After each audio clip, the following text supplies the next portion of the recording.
So a year ago, I decided that it would be a good idea to connect with people who share my passion for writing a list of things to do before you die.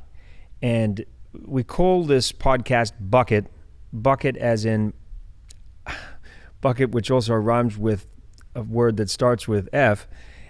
Like, why not just get out there and do the things that you really want to do with your life? And this philosophy of tick it before you kick it really goes back to when I was 19 years old. I had a near-death experience, and I decided that the best life that I could have would be a life where I got paid to do the things that were on my life list. And I've managed to turn that list into a career.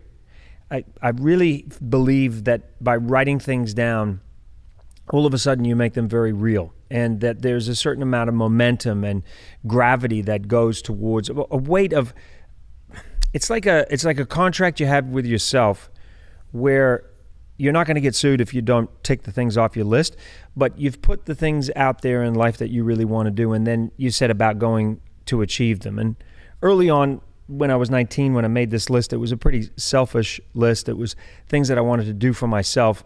And there were some crazy things on that list. And over the years, working in front of a camera, I've done some things that I knew would have great entertainment value. Like back in the 90s when I was working at FX Networks when it first started out, I remember I did a live piece where I changed a light bulb on top of the Verrazano Bridge once. I remember doing a show for Discovery Channel back in the 90s where I wanted to have a spiritual cleansing with a witch doctor. I heard about this guy who was a witch doctor. He had the world's longest hair, and I went to find him in the Golden Triangle, which is up in the northern part of Thailand, on the border of Laos, Thailand, and Myanmar. And I had to track this guy down, and ended up in an opium den having a spiritual cleansing with 2 chickens that he found in the village, diving the world's longest underwater caves, joining the Polar Bear Club. A lot of the things that were on my list were, again, quite selfish things. That there weren't things that had a huge amount of meaning or impact on the rest of the world. And then inherently, hopefully we all get, I'm not saying you want to get more mature, but maybe you start to think less about yourself and you think more about some of the things that you can do for other people. And that's what led me to go from doing things like putting a golf ball across Scotland, which I did back about 10 years ago, or having dinner on top of an erupting volcano with a 5-star chef, to then putting things on my list that were about raising $1 million for my favorite charity, which happens to be MS. So I've evolved a little bit. And I think that comes from being a parent and maybe being a little bit more responsible. And when you become a parent, you realize that you're responsible for another human being. And so now I get a real kick out of helping other people. And that's really why I wanted to do this podcast. I thought, how cool would it be if I could get really inspirational people who really epitomize what it means to tick it before you kick it, and sit down with them and talk to them and understand what's going through their minds, what motivates them, what makes them get up every day, some of the things that they've achieved, the obstacles that they've run into in life, and then maybe from that you can draw some inspiration yourself to get out there and do the things that are really important to you. And there's nothing better than getting feedback from people who, you make this.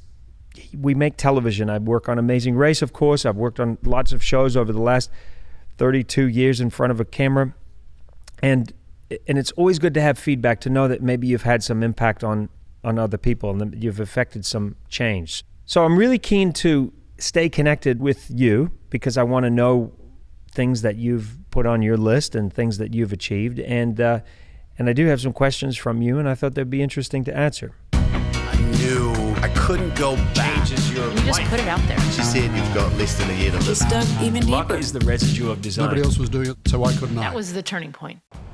Welcome to the BUCKiT Podcast with Phil Keoghan. Every week I talk to mavericks, disruptors, and innovators. People who ditch the excuses, swerve off the predictable road, and epitomize what it means to tick it before you kick it. So, Fratzel, you've got a question for me, which is, how old would I be if I didn't know how old I was? And I would like to think that I would be like a 10-year-old, because I remember being 10, and I remember dreaming as a 10-year-old and feeling like anything was possible in the world. I got my first 10-speed when I was 10 years old, and I was living on the island of Antigua. I lived in Antigua for about 8 years, and it's a small island in the Caribbean. It's 108 square miles. And the bicycle for me was freedom, to be able to go and just explore. And in all honesty, I still dream about that time of getting on my bike, being free, feeling the wind blow through my hair. I didn't have a helmet back then because we didn't really know what helmets were. And I would ride from one side of the island to the other and go through all the villages, and people got to know me, and I felt just like such a free spirit. I felt like I was an adventurer. I could turn left if I wanted to, or right. I could drive off the main road and go off and explore, and I did. And I ended up in some precarious situations at times. But there was something just so magical about being 10 years old, not a care in the world, making up my own mind about where I went and what I was going to do. And if I could freeze myself in any age, I think I would be a 10-year-old, you know. And you don't know what you don't know about life, and so you dream big, and you don't suffer from this sort of analysis paralysis thing. You just think you can be king of the world and that anything is possible. So one of the chapters in the book I wrote, No Opportunity Wasted, was rediscover your childhood. And I really do believe that by staying young in spirit, keeping a young spirit, you will live a really wonderful life, keeping that curiosity. One of the people that was a big inspiration to me was a guy by the name of Banana George, who was the biggest kid I ever met, and I didn't meet him until he was 81, when he started snowboarding. He picked up snowboarding at 81. He was in the Water Skiing Hall of Fame. I think he started water skiing when he was about 59. He used to be a banker, and he used to live a very sort of sedentary life and wear a suit and go to work. And then he decided later in life, well, hold on a second, I'm not having any fun anymore. And I remember being a kid, and I remember what it was like being a kid, and I want to be a kid.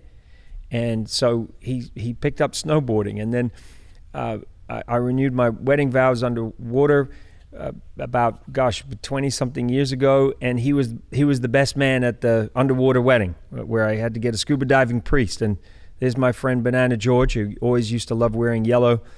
He was the best man and dropped the rings down into the water. So yeah, I'm gonna say 10 years old, free spirit, not a care in the world, exploring and thinking, wow, I've got all this life ahead of me.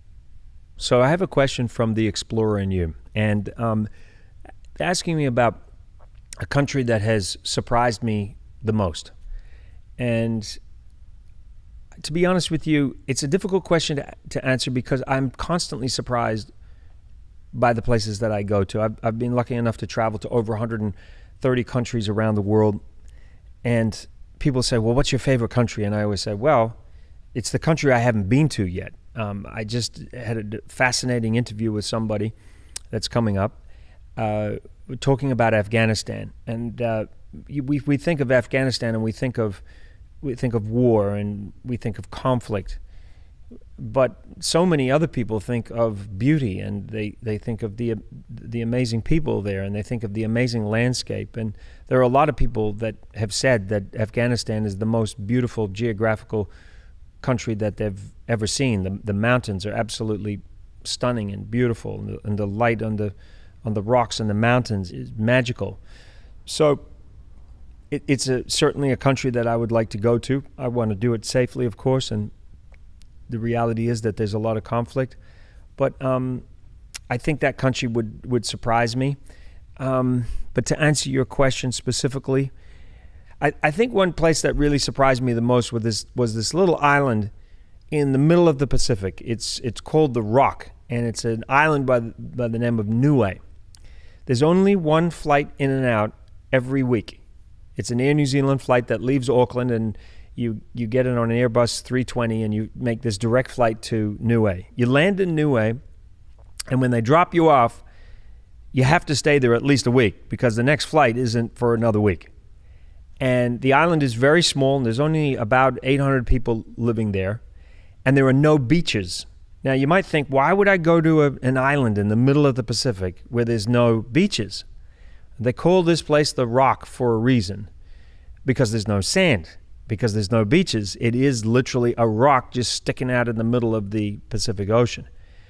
But what surprised me was you get there and you realize just how isolated you are in the world. And you get this sense of what it would be like to be an explorer, and the explorers who went exploring through the Pacific, going to these new places that had never been discovered before, and that isolation of knowing that you're really cut off from the outside world. What they have there is they have the most magnificent diving. I have never seen clear water like that before in my life. And one of the reasons is that because there are no beaches, there's no sediment in the water.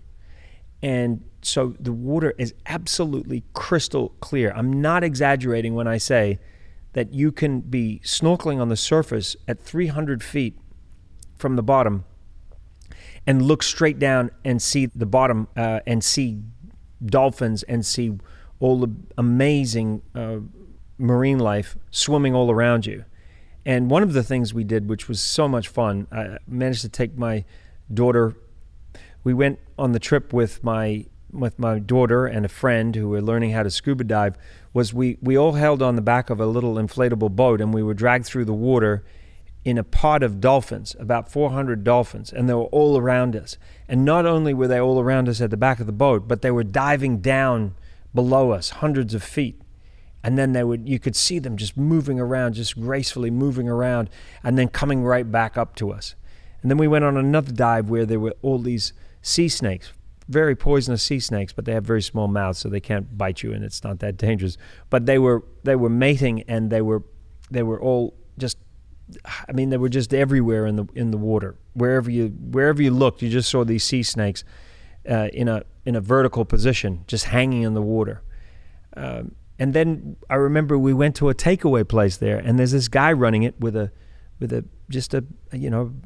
old barbecue, and he built up a wall that was about waist height, and then he just sort of fashioned a roof on the top, and he was trying to cook at the same time as he was trying to run the cashier. So this guy was cooking at the same time that he was trying to run this business, but it was just him. So when we walked in and we placed our order, which we just wrote down on a piece of paper, he said, "Oh, that'll be, I don't know what it was, $5.50 or whatever." And we went over to the bar area, figuring there must be somebody who was, operating the till. And he said, "Oh, no, just help yourself. Open up the till, put the change in, put your money in, and take out the change that you need." So yeah, that place really surprised me, and I loved it just because it was so remote and so different from any other place that I'd been to. Here's a question from Rosemum, who asked me what theme, which now theme was the most difficult to make my life list with. And I would say that is break new ground. And break new ground is really about doing something that nobody else has ever done before. And so I think you really have to think about how you're going to do something like that. It takes a lot more thought. It's not hard to take a leap of faith and try something new and different, or rediscover your childhood, because you could do something fun like, I don't know, have a pillow fight with your kids, or test your limits where you train and go do a marathon. But break new ground is really about, if you really want to up the ante, it's about doing something that maybe has never been done before. But to be honest with you, it's the one that I really like to think about the most. A few years ago, my buddy Ben and I, Ben Cornell, who's a physical therapist here in LA, we decided to retrace the 1928 Tour de France on 1928 Tour de France bicycles, and we made a film, which is called The Ride, which you can see on Hulu. The most difficult, challenging thing that we had ever done in our lives, 150 miles a day for 22 stages, riding all the way around France. But nobody had ever done this before, like retraced the Tour de France from 1928. So we really did feel like pioneers. We really did feel like we were breaking new ground and doing something new and different. So I'm all about that. I broke an unofficial world record with my friend Henry Van Ash, who's the co-creator of commercial bungee jumping. I love that, but I have to say sometimes it's a little challenging. What are we going to do? Because there's so many incredible things have been done by so many amazing human beings over time that it can be a little bit of a challenge. Like to think, what are you going to do that's different, new and different? Here's another good question. This one's from Connor in Los Angeles, who asks, has being on The Amazing Race altered my bucket list? I would have to say absolutely. One of the things I say at the start of The Amazing Race, and I have said it since season 1, I say it to all the racers. I've said it to every racer that's ever left on The Amazing Race. It's that the world is waiting for you. And back in season 1, I wanted to say something to the teams as they were leaving, as they were starting on their race around the world, that would have some real impact, some sense of promise, something to really get them excited about the idea that they could go out into the world and that they could discover something new and different. So before I worked on Amazing Race, I had worked in about 60-something countries. I traveled to over 60-something countries. And so a lot of places I went back to on Amazing Race, but since then I've been to a lot of new places that I hadn't been to before as well. And so the more you travel, the more you learn, the more you think about the things that you want to achieve in your life. I mean, I remember the first time I went to Iceland and I thought, I've got to bring my dad here. I mean, my dad is a plant scientist. He loves geography. He loves volcanoes and mountains and rivers and lakes, and he loves the environment. And to me, there is no greater place to see all of that up close than a place like Iceland. If I'm not mistaken, something like 50% of the volcanic eruptions in the last 500 years have happened in Iceland. There's a tectonic plate where two tectonic plates meet and go right through Iceland. That's why they've got so many volcanoes there. It's incredibly active. Of course, in addition to fire, they've also got ice because it is Iceland. And by the way, there's a lot of very strong people in Iceland. I don't know why, but there are. And maybe because they're all descended from the Vikings. But anyway, so yes, absolutely. You travel, you meet people, you think, I've got to come back here, I want to spend some time with people. One of the challenges with Amazing Race is that we race in and out so quickly. We shoot 12 shows in 21 days, and there isn't time to slow down and to really savor the countries that we get to and the places that we get to. So absolutely, it's affected my list. And on my list right now, I can tell you, my dad is 77 now. He wants to go to Iceland. It's on my list. I want to take him there, and I want to share that experience with him. So yes, the answer, Connor from Los Angeles, is absolutely 100% yes. Well, I guess I had to expect the next question, which comes from Nicholas Harbor. He wants to know who I would take as my 3 companions on a road trip. That's a question, of course, I ask all my guests. And I have to really think about this. I'm going to say one of my all-time favorite adventure stories ever is the story of Sir Ernest Shackleton, who was heading down to the ice, who was going to try to traverse across the South Pole. And his ship got stuck in the ice, and suddenly his adventure turned from crossing the South Pole or crossing at the Antarctica to then saving his men. And if you haven't read the story, I would thoroughly recommend it, because he saved every single one of his men, and it is without doubt one of the most incredible survival stories ever, period. So I'd love to have him in the car just because he's such a survivalist. And then I'm going to say my mom and my dad. My parents are 77. and I want to spend as much time as I possibly can with them. They're the ones that gave me my love of adventure and travel and certainly respecting people and finding people really fascinating. So I just want to share whatever moments I can with my parents. So yeah, I think he'd just be an interesting person to tell us, the three of us, stories.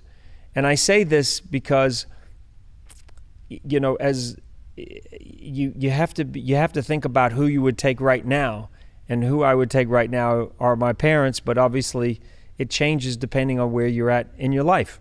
So, I also love traveling with my wife and my daughter, and I love there's my good friend Scotty Bombastic, who has been on the ride with me and the ride with me. So yeah, but if I was to leave right now, it would be my mom, my dad, and Sir Ernest Shackleton. So, and then there's another part to this question.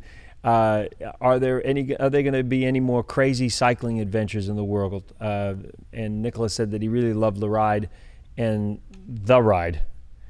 By the way, I apologize for not coming up with some better names. The Ride and The Ride. The Ride being my ride across America, and Le Ride retracing the 1928 Tour de France. But right now, I do not have a crazy cycling adventure lined up, but I imagine I will be doing another one at some point.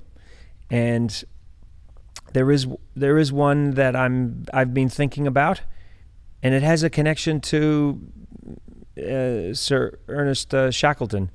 So maybe you'll hear about it in a little while. Yeah, that's all I'll say for right now. Anyway, I appreciate the question, Nicholas.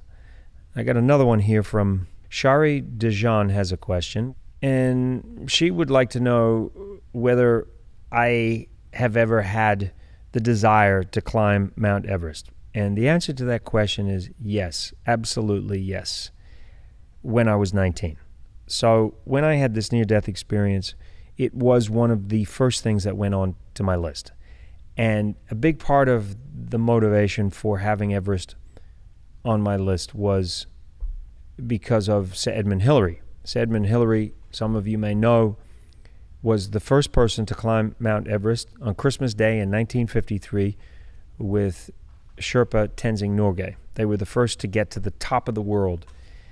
And John Hunt was the English climber who was leading that expedition.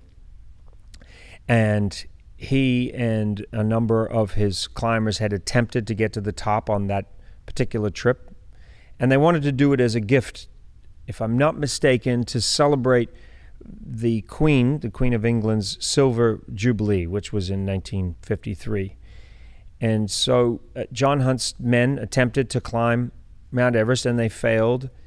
I believe there were 3 groups that tried and failed. And finally, it came down to a beekeeper from New Zealand, Sir Edmund Hillary, who at the time was just Edmund Hillary, just a beekeeper. Well, not just a beekeeper, but a beekeeper. And this Sherpa, Tenzing Norgay. And they were the ones that eventually made it to the top of Everest on Christmas Day in 1953. And if you go to New Zealand and you look at the $5 note, you'll see Sir Edmund Hillary on that $5 note. So he's a prominent New Zealander and one of my heroes, and always has been. So yes, I had it on my list. But then over the years, the desire to go to the top became less and less. It wasn't as important as it was when I was 19. And then certainly when I got to become a parent, I thought, I don't know how responsible it is to be a parent, but then also go risk your life to go climb Mount Everest. And then what's the sort of end goal? The end goal is what? That you tell people, oh, by the way, I climbed Mount Everest. And not that there's anything wrong with having that as a goal, but for me, it just seemed less important than other things that I could do. And about, 15, 16 years ago, Everest was still on my list, and I ended up doing some specials for the Discovery Channel. It was called After the Climb, and it was talking to people who had climbed Mount Everest. And a lot of people who had spent a lot of time on Everest. And there was this one guy who was trying to break a world record to climb to the top of Mount Everest, go down. I think he was going up the south side, going down, and then climbing back up the north side, and then doing the peak twice, sort of like a up and over and back over again. And he said to me, he realized that what he was doing seemed very trivial at one point, because the Sherpa who was helping him, who didn't care about this world record, kept climbing ahead of him, and he couldn't keep up with the Sherpa. The Sherpa had no desire to break any world record, and yet this guy was out to break a world record, and he realized that the guy who was helping him break the world record was a better climber than him, and that it wasn't important, that he was just doing it because he was making a living being a Sherpa and helping him get to the top of the mountain. So he said it suddenly made it feel very trivial, like this idea of conquering a mountain. And now, I don't know if you've seen, but there was this image the other day, and it wasn't photoshopped, it's legit, it's real. There was a traffic jam at Hillary's Step up on Everest, up in the death zone. So there's this last pitch, I think it's about 250 feet away from the summit, named after Sir Edmund Hillary. And I think you have to rope in to get over this piece. It's a difficult little pitch, and it's single file. And so you get a lot of bottlenecking in that little spot right there. And the other day, I see this photograph of literally hundreds of people up in the death zone. When you're up in the death zone, which is above 25,000 feet, and Everest is around 29,000, your body is literally eating itself. I mean, you're starved of oxygen. Your body is depleted. You're tired. And these people are standing out in the cold, waiting for people to come up or to go up, and then waiting for them to come down. And you're waiting your turn to get this shot, to get to the top, to get that shot. And you have to remember what all mountain climbers say: when you get to the top of a mountain, you're only halfway there. And so people have been dying because they've been standing out there, and it's all being clogged up. So I guess what I'm saying is, yes, it was on my list, but right now, I don't. I feel like I need to spend my energy doing something else. I don't want to find myself up at the top of the world, stepping over people who are frozen to death up there and stuck in traffic. I mean, if you want that experience, you can just go into Manhattan. There's enough people there, if you want to surround yourself by people. Got another one here. This one is from Fibros, and he wants to know how many things I try to check off my bucket list every year and how many I add. It really depends. I mean, there are periods where I truly get inspired. I write a lot of things down. I'm constantly writing things down. I've had a moleskin for over 25, actually, gosh, it must be 30 years. And I write things down. I take photographs of things that inspire me. So sometimes I'll have 5 or 6 things that get added on my list, and then maybe there's 3 weeks that go by, then there's nothing. And the thing about the list is it's a pliable list. It's constantly moving around. Just like I had Everest on my list at one point, and now it's just, it's not that I don't want to go to Everest, but it's being pushed way down. I'm constantly adding and pushing things around. A priority for me right now is to get my dad to Iceland. It's something I really want to do for him. Just recently, I took a hike with him along a trail, the longest single-track trail in New Zealand, called the Old Ghost Road. So yeah, it's not a fixed thing. It should be. I really believe that you should have a pliable list that you keep adding to and subtracting to. You just get to it when you get inspired. And the idea is that you never complete the list. That when you take your last breath, there's still things on your list that you wanted to do, because that means you were going to wake up the next day and you were going to go out and try to achieve things. So yeah, I think just look around constantly for inspiration. And when it comes to you, get it down. Just write it down. You never know. I've got a question here from live from Glogotha. I hope I've said that correctly. What is the one thing meeting people from every corner of the globe has taught you? That's a really good question. I think it is that everybody, no matter where they're from, no matter what culture they come from, they all want to be acknowledged. They want to be respected.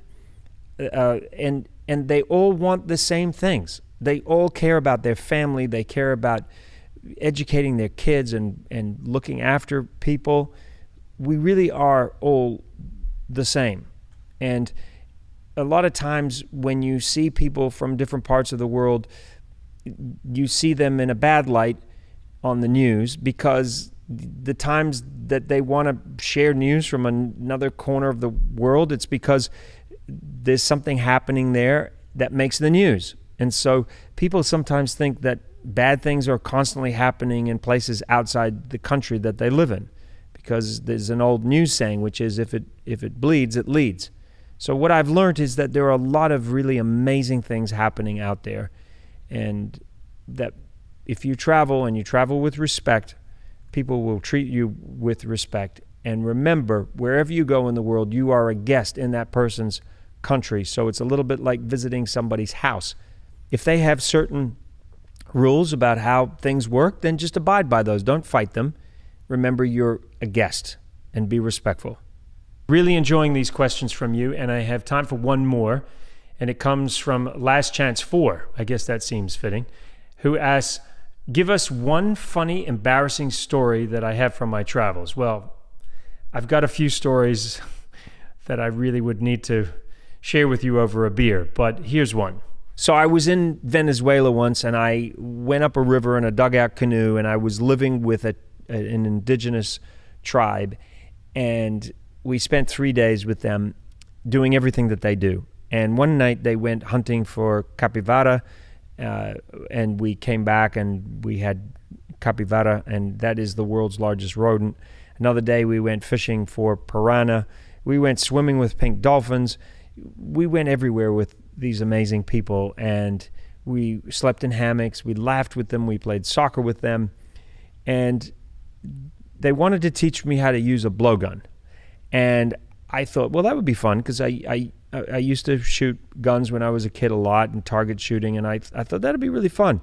So we go out into this amazing jungle, and I could not believe the accuracy at which they were firing these darts, these blow darts from the big long blowgun. And they handed it to me and said, here, you give it a shot. See what you can do. So they get me to take aim at a bird that they eat. And I was, I guess, in that moment responsible for getting dinner. And I line it up and I take the shot. And as soon as I take the shot, they all disappear and they're all gone. And I'm like, what? What's happening? Why are you leaving me?